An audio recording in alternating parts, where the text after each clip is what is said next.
৬ ঘন্টা পরে স্বাভাবিক হয়েছে ঢাকা ময়মনসিংহ রুটের ট্রেন চলাচল।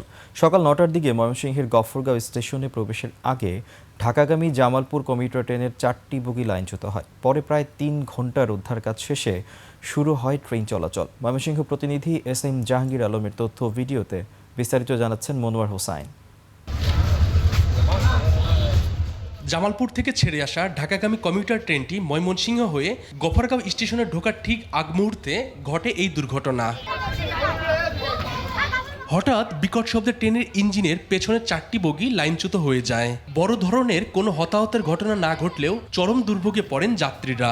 এই স্টেশনে পানি সবসময় বৃষ্টি কাদার হলে পানি বেজে থাকে, মাটি নরম হয়ে যায়। ট্রেন চলাচলের সময় বেশিরভাগ এই জায়গায় দুর্ঘটনা ঘটে। এই লাইনটা নতুন করে মেরামত করার জন্য সরকারের নিকট আবেদন। কিছুদিন পর পরে এই ঘটনা ঘটে। ঘটনার পরপরই ঢাকা ময়মনসিংহ রুটে ট্রেন চলাচল বন্ধ হয়ে যায়। খবর পেয়ে ময়মনসিংহ থেকে রিলিফ ট্রেন ঘটনাস্থলে পৌঁছে দ্রুত উদ্ধার কাজ শুরু করে। প্রায় 3 ঘন্টা টানা চেষ্টায় লাইনচ্যুত বগিগুলো সরিয়ে নিলে পরিস্থিতি নিয়ন্ত্রণে আসে। আমাদের একটা প্রকল্প ইতিমধ্যেই নেওয়া হয়েছে এই রেল লাইনগুলো রিনোভেট করার জন্য।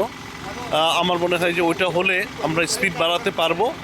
আর ইন দ্য মিন টাইম আমরা ডে টু ডে যে অ্যাক্টিভিটিস তার মাধ্যমে এগুলোকে সচল রাখবো।